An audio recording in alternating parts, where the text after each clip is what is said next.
Ok, donc bonjour à tous, ici Johan du groupe FCF. Je veux faire cette petite vidéo pour faire un éclaircissement par rapport à plein de choses. Je pense que la vidéo tombe à pic, puisque justement, tombe bien et tombe mal, puisque je suis parti une semaine, j'ai laissé la responsabilité du réseau à plusieurs personnes, et je reviens, et il y a plein de relais qui ont disparu. Voilà. Donc après, tout d'abord, je veux préciser que je n'ai rien contre les personnes qui quittent le réseau. Il n'y a aucun souci, je suis pas là pour obliger les gens à rester. Voilà. Chacun fait ce qu'il veut, j'ai jamais dit qu'on avait une obligation à quoi que ce soit.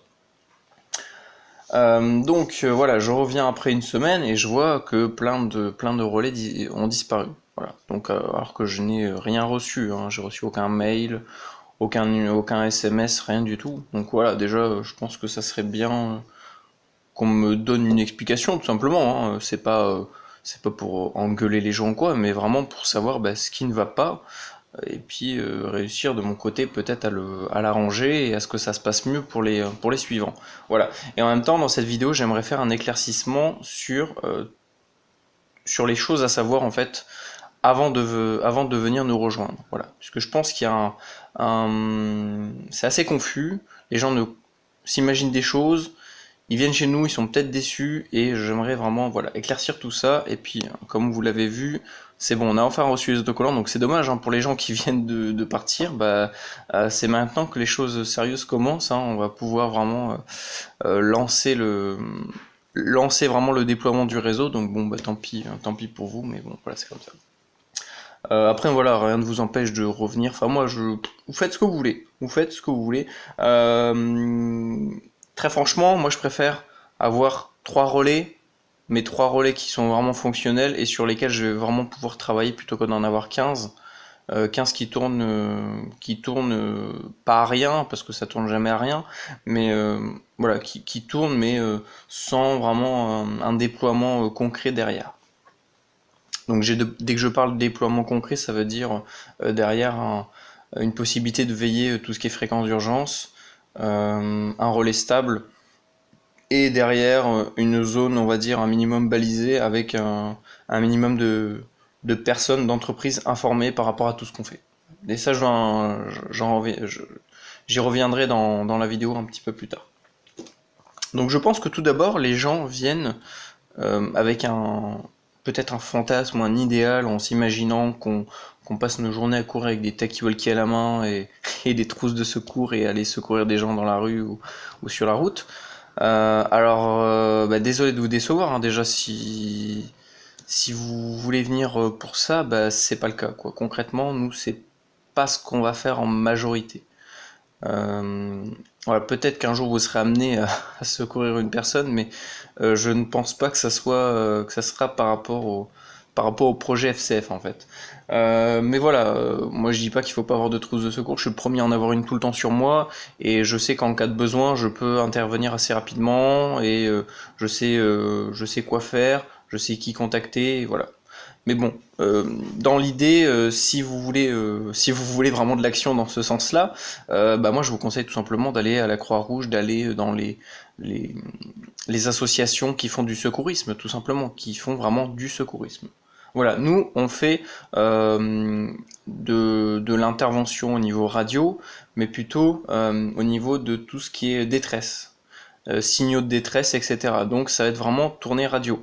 Mais ça ne veut pas dire qu'un jour vous ne serez pas amené à chercher par exemple quelqu'un qui est tombé à la flotte, avec des jumelles avec vos collègues, donc vous vous déployez sur un périmètre défini à l'avance, et, euh, et peut-être que le mec, vous allez le repêcher par X moyens, et le mec, il va falloir faire peut-être un massage cardiaque, peut-être une PLS, peut-être, je sais pas, peut-être qu'il a un bras cassé. Voilà, donc peut-être que vous serez amené à faire ça, mais dans l'idée, c'est pas le but premier du relais, du réseau et du projet. Voilà, c'est pareil en randonnée. Moi, je vous dis pas de pas prendre de trousse de secours, au contraire. Moi, je vous motive même à vous rapprocher vers les associations qui sont vraiment compétentes là-dedans et qui peuvent vous former correctement pour que vous ayez un minimum de formation derrière en cas de besoin, parce que ça arrive tout le temps, enfin ça arrive souvent, d'avoir un blessé, un petit bobo en randonnée, voire plus. Voilà. Donc d'où l'importance de connaître un minimum, de s'y connaître un minimum au niveau des gestes de secourisme. Mais voilà, moi je pense que les gens viennent en s'imaginant ça, en s'imaginant ça va bouger tout le temps. Sauf que, ben, voilà, désolé de vous décevoir, mais c'est pas le cas. C'est pas le cas. Pourquoi? Parce que il y a déjà des structures qui sont qui sont mises en place par l'État et qui gèrent déjà la grosse majorité des opérations. Nous, on va vraiment intervenir sur très peu de choses, mais ça va être des choses importantes. Euh, donc en fait, voilà, déjà, pour donner un idée au niveau du rythme des inters, alors pour l'instant, on n'a pas beaucoup de relais, on va dire, 2 voire 3 vraies stations de veille en permanence, et grâce à ces stations de veille et le réseau SIDEV, FCF, etc., on va faire à peu près une intervention par mois, voire une intervention tous les 1 mois et demi. Ça dépend. Après, en pleine saison, je pense qu'on peut tourner à une intervention toutes les semaines ou toutes les 2 semaines. Voilà, donc après, ce qu'il faut aussi se dire, bon, ça normalement je suis censé le dire après, mais en fait, le réseau, c'est simple. Plus on va avoir de relais, plus on va baliser des zones, plus on va faire de l'information et de la communication, on va dire orale ou écrite, à des associations, à des entreprises par rapport à ce qu'on fait, et plus on mettra des stations de veille, du matériel à disposition, et plus on va pouvoir faire d'interventions, plus il y aura d'interventions à la semaine ou au mois. Donc justement, c'est sûr que là c'est le début. Ça prend énormément de temps. Ça fait plus d'1 an déjà que j'ai lancé ce projet, que j'ai mon relais personnel, hein, qui tourne en permanence chez moi. Et on commence à peine à en voir l'efficacité en fait, hein. Mais voilà, ça se joue sur du long terme, c'est ce qu'il faut se dire. Alors c'est sûr que moi j'en vois plein, hein. Ils viennent, ils connectent une semaine leur relais, ils connectent 2 semaines leur relais, et d'un seul coup, ils disparaissent. C'est dingue. Enfin, moi je pense que voilà, le truc c'est qu'en fait, faut aussi être réaliste. Le problème c'est que souvent dans la radio, voilà, chacun est dans son petit nuage, dans sa petite bulle. Mais voilà, dans le concret, il y a déjà comment, plein d'organismes qui gèrent déjà tout ça, tout ce qui est opération de secours, etc. Nous en fait, notre rôle, ça va être de se rajouter en parallèle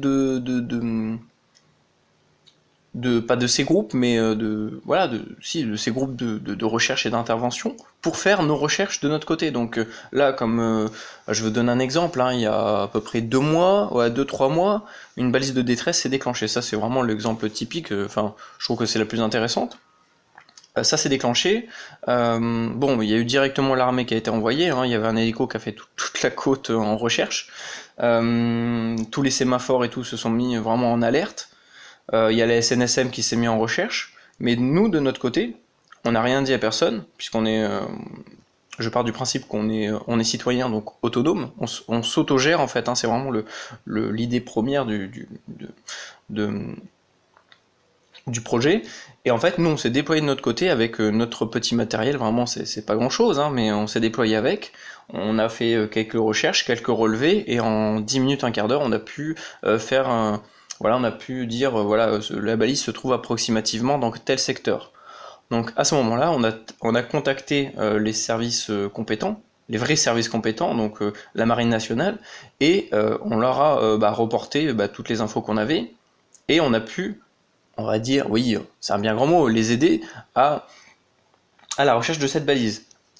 Mais vous voyez, c'est plein de petits trucs en fait. On fait ça, ou alors ça peut être de la recherche visuelle en plus des secours déjà mis en place. Voilà, le but c'est de se rajouter en fait. De se rajouter, mais sans les embêter. Voilà. C'est vraiment l'idée du projet. Donc voilà, après c'est pas. Voilà, là ça fait quasiment 1 mois qu'il se passe plus rien, bah, c'est pas grave. Enfin, ça veut pas dire que je vais éteindre mon relais, que je vais dire ouais, ça sert à rien. Ben non, ça sert jamais à rien de toute façon. Et voilà, même si derrière les gens ne parlent pas forcément, à partir du moment où vous avez diffusé une information, que les gens savent que le réseau existe, qu'il y a du monde derrière, eh ben souvent ils se mettent à l'écoute. C'est pas parce que les gens ne parlent pas qu'il y a personne. C'est pareil, hein, je vais vous donner un exemple. Chez moi, au bord de la mer, il y a la VHF Marine, il y a le canal 16, c'est le canal, on va dire, mondial de détresse. Bon bah, des fois pendant un mois il se passe rien. C'est pas pour autant que tout le monde éteint leur VHF. Enfin, si on commence là-dessus, ben, rien ne va évoluer. Dans les débuts de la VHF marine, bah, c'était un peu comme nous ce qu'on est en train de faire, hein. Concrètement, c'était deux trois pélos qui se mettaient sur une fréquence définie et ils essayaient de faire quelque chose avec, quoi. Et au fur et à mesure, ça s'est développé. Mais voilà, ça s'est pas développé en une semaine, pas en un mois, pas en un an. Non, ça s'est développé sur un plus long terme. Donc voilà, déjà, si vous êtes pressé et que vous voulez pas attendre un an, franchement, ne venez pas chez nous, ça sert à rien. Allez dans une association, dans une ONG, j'en sais rien, mais ne venez pas chez nous si vous êtes pressé que vous voulez faire des inters tous les jours ou tous les week-ends. C'est voilà, nous on n'a pas de rythme défini, puisque ça dépend vraiment de la saison, du secteur couvert, et voilà. Et si vous voulez justement qu'il y ait plus d'intervention, bah mettez des choses en place. Mettez des récepteurs de gens. Donc voilà, je vais en revenir aussi par rapport à ça. Par exemple, dans mon secteur, par rapport au réseau en général, bah, le secteur où il y a quasiment eu toutes les interventions, à part bien sûr, il y a eu plusieurs fois sur le secteur Paris par rapport à des avions, et le secteur Lyon aussi par rapport à des avions, mais sinon, quasiment, on va dire, 9 inters sur 10 qui ont été faites sur le réseau ont été faites dans mon département. Pourquoi? Parce que déjà, il y a des relais en place, on est derrière à l'écoute, on a du matériel. Alors ça c'est pareil, je vous ferai une vidéo pour vous présenter vraiment le matériel de base, parce que je pense qu'il y a un gros... Il faut que je fasse un éclaircissement par rapport à tout ça. On a vraiment du matériel de base pour de la recherche, donc c'est-à-dire jumelles, radio, ça radio, bah jumelles forcément vous savez pourquoi, voilà, pour faire de la recherche, radio pour communiquer entre nous, bah après la trousse de secours en cas de... Voilà, si jamais je dois intervenir sur une personne, mais ça c'est très rare et je préfère le laisser vraiment aux gens compétents. Et surtout parce qu'on a une station de veille qui tourne depuis plus d'1 an sur les fréquences d'urgence, je dis bien que sur les fréquences d'urgence, et qui nous a permis de recevoir plein d'appels Mayday et de pouvoir intervenir dessus correctement. Voilà, donc après c'est bien, hein, vous avez un Baofeng, vous pouvez mettre les fréquences de secours, mais le truc c'est que ça n'aura jamais le même potentiel, les mêmes performances qu'une vraie station de veille en fixe, avec une vraie antenne multibande qui est vraiment bien calibrée pour ça et qui est très sensible. Donc voilà, ça c'est pareil, si vous voulez en mettre une, bah, vous vous rapprochez de moi, vous venez me contacter, ou contacter un collègue, et je vous expliquerai bah, moi ce que j'ai mis en place, comment je vois les choses, et voilà, qu'est-ce qu'on peut faire avec votre matériel si vous en avez, le prix, comment est-ce qu'on pourrait l'installer, sur quelle fréquence, etc. Qu'est-ce qu'on pourrait faire avec. Bon voilà, si vous mettez rien en place, d'un autre côté, il faut pas se plaindre qu'il se passe rien. C'est ça le truc, c'est que les gens mettent en place un relais. Voilà, ils l'ont mis en place, ils le laissent tourner, ils disent bah je comprends pas, il n'y a aucun randonneur qui parle dessus, il n'y a pas d'intervention de secours, il n'y a pas d'appel Mayday, ça sert à rien. Bah ouais, mais il suffit pas de mettre un relais, il y en a plein qui font ça, et bah si voilà, votre rôle en tant que veilleur, c'est donc déjà c'est de veiller les fréquences, hein, donc que ce soit le 7-7 ou les autres fréquences, mais également de faire de l'information. De l'information, c'est-à-dire vous rapprocher, bah, par exemple, des associations qui font de la rando, des associations qui font du vélo, n'importe quoi, de la moto, on s'en fout, du ski, et leur dire voilà, nous on est ça, on fait ça, voilà, vous pouvez avoir toutes les informations sur telle page Facebook, sur tel site, tel machin, et voilà, déjà, rien que ça, c'est souvent amplement suffisant. Puis voilà, vraiment expliquer et souvent montrer aux gens. Parce que des fois, il y en a qui te disent ouais, mais votre talkie-walkie là, c'est nul. Enfin, moi j'ai un téléphone, je peux appeler les pompiers. Ouais, mais le jour où t'es dans la forêt et qu'il n'y a pas le téléphone, comment tu fais? Tu fais des signaux de fumée, tu fais des signaux avec une loupe. Enfin voilà. Souvent vraiment en montrant l'efficacité du truc, rien que de comprendre qu'il y a des gens qui sont à l'écoute derrière, sur une fréquence accessible à tous, bah, ils vont se dire, mais en fait, ça a un gros potentiel, et on va se mettre à l'écoute. Voilà, et ça c'est pareil, voilà, et se mettre à l'écoute, ça veut pas dire forcément parler. Donc, de votre côté, ça veut dire, même si vous entendez personne sur le réseau, ça ne veut pas dire qu'il y a personne. Voilà. Et je peux vous dire que dans des secteurs, les premiers mois où on installe les relais, voire les premières semaines où on installe les relais et les réseaux, on a pas mal de monde qui viennent nous dire bonjour par la radio. Ils nous disent bonjour, on est sur tel canal, machin, tel secteur. pardon, tel secteur, bah, c'est sympa d'entendre du monde sur les fréquences, voilà, donc souvent ils comprennent pas ce qu'on fait là justement, donc là on leur explique un petit peu, puis après ils disent ah bah c'est sympa et tout, je vais peut-être vous rejoindre, et c'est souvent le cas, hein. Et les gens bah, nous demandent un indicatif, se mettent à veiller les fréquences d'urgence, etc., le 7-7. Donc voilà, ça se fait, votre rôle c'est pas uniquement d'allumer votre radio et d'attendre. C'est pareil, il faut aller voir les magasins qui vendent du matériel radio, voilà, leur dire bah, est-ce que je peux vous mettre des flyers, donc ça c'est pareil, il faut que je fasse des flyers. Est-ce que je peux mettre des flyers? Et voilà, pour que les gens qui achètent du matériel bah, puissent avoir l'information comme quoi il y a un réseau de veille, il y a d'autres fréquences qui servent à d'autres choses que pour les babyphones, ou pour les moules, enfin voilà, vous voyez ce que je veux dire. Donc je pense que voilà, il y a un petit éclaircissement à faire là-dessus. Euh, donc, excusez-moi, je suis en train de lire en même temps ma feuille parce qu'il y a tellement de choses à dire que. Donc voilà, après, si vous de votre côté vous voulez arrêter ou vous trouvez qu'il y a un problème, venez me voir, vraiment, venez me voir. Même si vous partez, moi je vais pas vous engueuler. Au contraire, je veux dire, bah, ça m'a fait plaisir de te connaître. Bon courage pour la suite. Voilà, j'espère au moins avoir des nouvelles parce que voilà, forcément, on discute régulièrement ensemble. Au bout d'un moment, voilà, on s'attache un minimum aux personnes. C'est sympa, voilà, d'avoir des nouvelles des gens, quoi. Donc voilà, venez m'en parler, il n'y a aucun souci. Moi, je vous obligerai pas à rester. Donc, après, je pense qu'il y a aussi un problème d'échange au niveau des membres. Alors, voilà, ça c'est pareil. Euh, c'est comme tout. C'est comme un pompier, il va on va dire, jouer le jeu, euh, voilà, le rôle de pompier. Voilà, il va le jouer jusqu'au bout. C'est pareil pour un policier, c'est pareil pour n'importe quoi, pour n'importe quel boulot. Il faut le jouer le jeu. Si on joue pas le jeu, ça colle automatiquement pas, et voilà, il y a un décalage et ça se passe pas bien. Donc moi, ce que je vous demande vraiment, c'est de jouer le jeu, même si au début ça peut paraître ridicule, mais je vous demande de jouer le jeu par rapport au réseau, donc c'est-à-dire bah, tout d'abord de se signaler. C'est tout con, mais le fait de dire machin truc prend la fréquence, prend la veille sur tel canal, tel truc, de telle heure à telle heure. Bah, si tout le monde fait ça, déjà, ça permet bah, de tout simplement savoir que la personne est à l'écoute, puisque souvent bah, les gens se branchent leur radio mais ne se signalent même pas.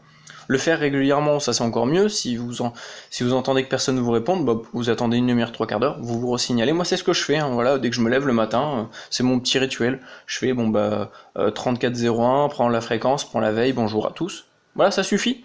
Mais les gens qui sont derrière, qui sont peut-être en randonnée, peut-être en vélo, peut-être tout simplement en veille, bah, se disent voilà, il y a quelqu'un qui est à l'écoute derrière, comme moi ou peut-être pas, qui est à l'écoute, et en cas de besoin, je peux le contacter. Donc en cas de besoin, c'est pas forcément une jambe cassée, hein, mais ça peut être, bah, je sais pas, des informations, ou voilà, dire bah, dans mon secteur c'est calme, voilà, après faut jouer le jeu. Moi, dès que je vais promener, bah, je dis voilà, je vais en vigie pédestre. Si c'est au bord de la mer, bah, je dis au bord du littoral. Et forcément, je me mets en écoute sur les fréquences qui vont bien. Enfin voilà, c'est ça jouer le jeu. Alors ça peut paraître ridicule au début, mais c'est ce que tout le monde fait, quoi. Enfin, les policiers, dès qu'ils prennent leur service, ils disent bah, je prends mon service, quoi. Enfin, c'est pas ridicule. C'est juste une manière de dire à tous ses collègues bah voilà, bah, je suis là, on est là, et voilà, quoi. Donc là, c'est pareil. Moi, je vous demande, après, je vous oblige pas, hein, vous n'êtes pas obligé, mais voilà, jouez le jeu, vous vous signalez. Voilà, si vous partez en véhicule et que vous êtes équipé en radio, vous dites voilà, moi je pars équipé en mobile dans tel secteur pendant tant de temps. Et bah, par exemple, c'est tout con. Enfin, ça peut paraître ridicule, mais par exemple, si vous avez mis en place un récepteur d'urgence et que nous on reçoit un appel, vous ne l'entendez pas, et qu'on voit que c'est à peu près dans votre secteur, parce que qu'est-ce qu'on va faire? On va essayer de vous contacter par le canal, par le 7.7 ou le 9, enfin le CIDEV, maintenant on l'appelle comme ça, le CIDEV, et on va vous dire, bah voilà, on a reçu un appel pour tel truc, dans tel secteur, est-ce que tu penses que tu peux y passer, jeter un œil, ou faire des relevés radio, ou voilà. Ou y aller tout simplement pour aider la personne, je sais pas, moi ça peut être tout et n'importe quoi. Donc voilà l'importance de jouer le jeu par rapport à tout ça. Après, voilà, à la rigueur, si ça vous fait chier, bah, vous faites que le matin et que le soir pour dire je prends la veille ou je quitte la veille. Voilà. Ça, c'est pareil, dès qu'on quitte la veille, c'est sympa de le dire, au moins les gens ne vous appellent pas dans le vide. Si on est 4-5 à veiller et qu'on entend que 0206 part faire les courses, et ben si quelqu'un veut contacter 0206, on peut lui dire bah non, il est allé aux courses, attends un peu et puis on verra quand est-ce qu'il se resignalera. Voilà. Donc ça c'est pareil. Et voilà, je pense qu'il y a un manque de communication au niveau de tous les membres. Et pourtant, ce que je comprends pas, c'est que franchement, on a les outils pour encore dans les années 80, 70, pas de souci, ouais, c'est un peu dur de se contacter, machin, faut s'appeler sur le fixe, mais maintenant, on a les numéros de téléphone, on a un groupe Facebook, on a une page Facebook, on a des canaux Zello, on a des forums. Franchement, il y a de quoi faire. On a la radio, voilà, donc c'est pareil, hein, vous pouvez échanger des infos par la radio, tant que c'est pas du blabla toute la journée, moi il n'y a pas de souci. Mais voilà, je pense qu'il y a un manque de communication entre tous les membres, et c'est ça aussi qui dégrade le truc en fait. C'est que si personne joue le jeu, bah ça va pas marcher. Vraiment, ça va pas marcher. On est tous acteurs de ce projet. Donc si on joue pas le jeu, bah, c'est concrètement qu'on ne veut pas que ça avance. Voilà. Bon, je vais passer à la suite. Donc après, voilà, pour les gens qui mettent en place des relais et qui disent je comprends pas, il n'y a rien qui se passe, le truc c'est que c'est à vous, vraiment, c'est vous qui êtes responsable de votre secteur. Donc déjà, il faut, voilà, vous connaissez à peu près, je pense, les environs. Donc après, c'est à vous de gérer cette zone. Vraiment, c'est chacun gère cette zone, enfin sa zone. Donc moi, je sais que je gère à peu près les 15-20 km autour. Donc tous les magasins, les sentiers, etc. Ma mission, c'est de les baliser et d'assurer la veille dessus. Donc voilà, c'est vraiment ma mission. Et pareil pour tout ce qui est fréquence d'urgence. Voilà, tout ce qui est littoral, je suis responsable du littoral. Enfin, au niveau du groupe, je parle pas, voilà, officiellement. Mais voilà, c'est ma responsabilité et j'essaie de m'y tenir le plus souvent possible. Donc par contre, si je suis pas là, ben, là je serai obligé d'essayer de trouver quelqu'un pour qu'il prenne la veille au niveau de mon secteur. Mais sinon, c'est moi qui suis responsable de mon matériel et de ma zone. Donc c'est-à-dire, euh, voilà, donc tout ce qui est sentier de randonnée, montagne, les magasins dans lesquels il faut faire de l'information, les associations, voilà, tout ça, c'est votre rôle. Donc si vous ne le faites pas, bah, franchement, si vous voulez rien faire, si vous voulez juste venir et brancher votre radio ou vous mettre sur zéro, après ça sert, hein. Ça sert, mais si vous cherchez vraiment de l'action, ne venez pas chez nous. Après, moi je vois des gens qui juste se mettent sur zéro, se branchent sur les canaux et font de la veille. Font de la veille comme ça. Moi franchement ça me va très bien. Franchement ça me va très bien. Eux ils ont pas de trucs installés. Mais voilà, c'est dommage parce qu'en fait, ils pourraient couvrir un secteur qui serait susceptible d'être intéressant et d'être voilà, d'être enrichissant au niveau peut-être au niveau des communications, au niveau des voilà, de peut-être que c'est de la montagne. Voilà, moi j'ai jamais vu vraiment comment ça se passe en montagne. Ça peut m'intéresser et puis ça peut m'aguerrir par rapport à ce genre de choses. Et les gens voilà se mettent sur les canaux et font de la veille. Ils prennent pas forcément le micro, on les connaît pas forcément, mais je me dis que d'un côté, si jamais un jour cette personne reçoit une communication importante, Essai ah bah radio. il y a des essais radio. Voilà, vous voyez que ça sert. Euh, Merde, qu'est-ce que j'étais en train de dire? Donc oui, en voyant ça, je me dis bon bah voilà, si le jour où je suis pas forcément derrière mon récepteur et que cette personne va recevoir un appel Mayday, bah il va potentiellement nous appeler sur le réseau de veille et faire en sorte qu'on peut intervenir par rapport à ça. Donc d'un côté ça me gêne pas, mais après voilà, chacun fait ce qu'il veut, j'oblige personne à installer des trucs. Mais le mieux c'est quand même vraiment si vous voulez vraiment vous lancer dans la veille, c'est de mettre un relais en place et de mettre un récepteur des fréquences d'urgence en place. Donc ça c'est simple, hein, c'est un scanner avec toutes les fréquences que j'ai déjà données, hein, donc toutes les fréquences de détresse, et bah, c'est scanné en permanence, et en fait c'est renvoyé sur le réseau. Donc en fait on a un réseau interne, donc là on a un réseau pour les communications radio, et on a un autre réseau avec des canaux pour faire de la veille dans chaque secteur. Essai Voilà. radio. OK.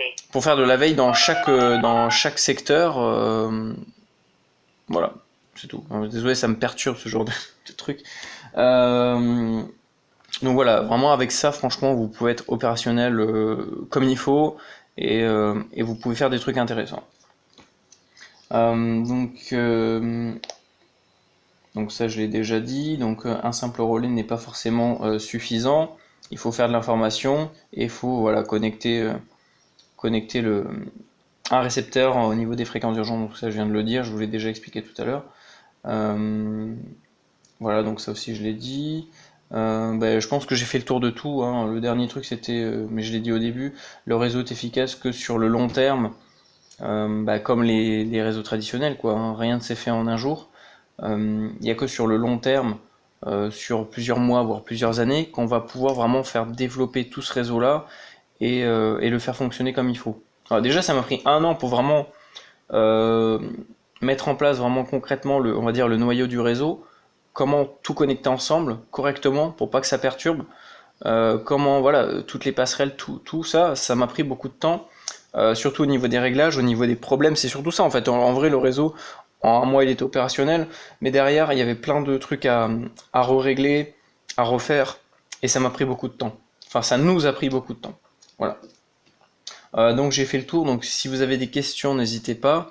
Si vous avez, même des trucs négatifs, hein, mais argumentez toujours, parce que ça m'énerve les gens qui viennent juste dénigrer ce qu'on fait sans apporter d'argument, et dès que moi je commence à lui dire, bah vas-y, file-moi un argument, la personne se barre. Ça, c'est un truc, ça m'énerve. Donc venez en parler dans les commentaires, mais en étant constructif. Voilà, après, je vais pas vous taper dessus, quoi, très franchement. Voilà. Donc voilà, si vous avez même des conseils, des idées par rapport à comment est-ce qu'on pourrait faire évoluer le réseau, j'avais même pensé, euh, si dans certaines villes, c'est un truc tout con, mais si dans certaines villes, il y a énormément de veilleurs, énormément de gens qui sont en écoute, on pourrait même faire par exemple de la recherche pour les animaux disparus. Enfin, je sais que moi les animaux c'est quelque chose qui me touche très, très à cœur.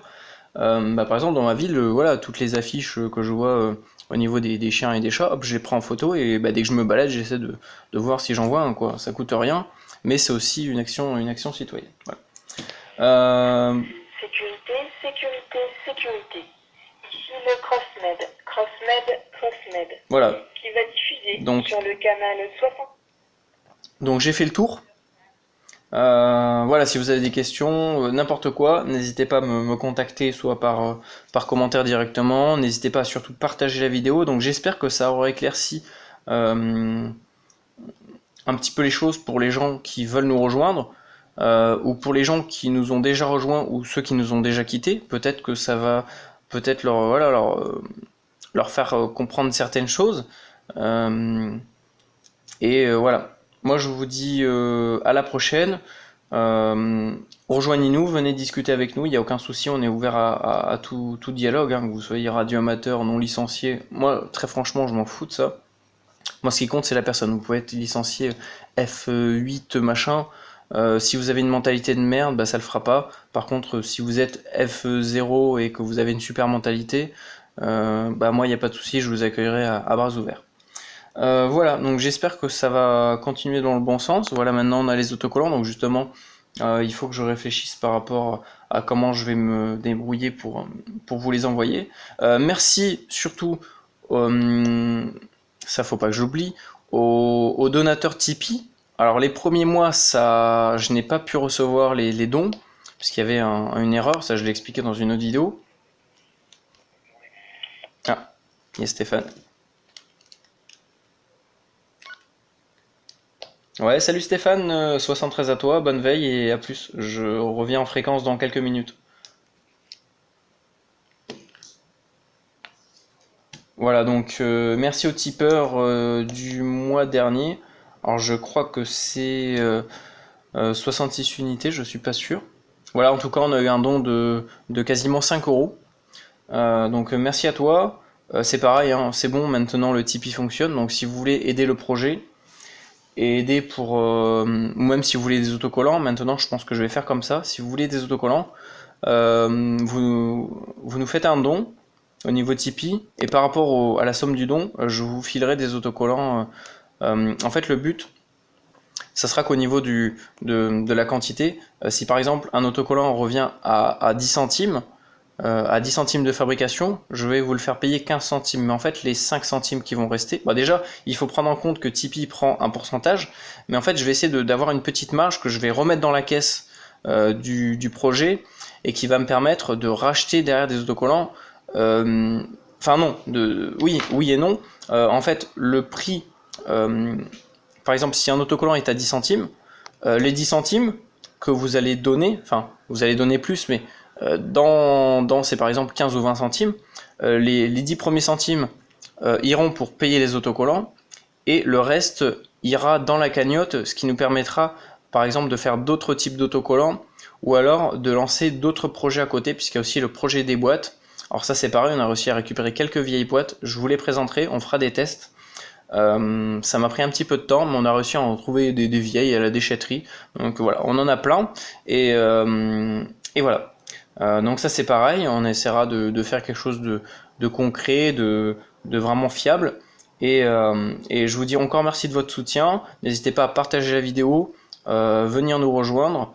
Donc voilà, partagez sur les réseaux sociaux où vous voulez, mettez un pouce bleu. Donc en fait, ça c'est pas pour vraiment, je tiens à le préciser, c'est pas pour avoir une notoriété sur Internet, ça je m'en fous, c'est juste pour être bien référencé. Parce que maintenant, YouTube fonctionne comme ça. S'il y a beaucoup de commentaires, s'il y a beaucoup de partages, s'il y a beaucoup de pouces bleus, la vidéo est mieux référencée et plus de gens pourront la voir, pourront voir toutes les vidéos et pourront être informés par rapport à tout ce qu'on fait. Voilà. Donc je vous dis à la prochaine. Prenez soin du spectre. Bonne veille à tous et rejoignez-nous.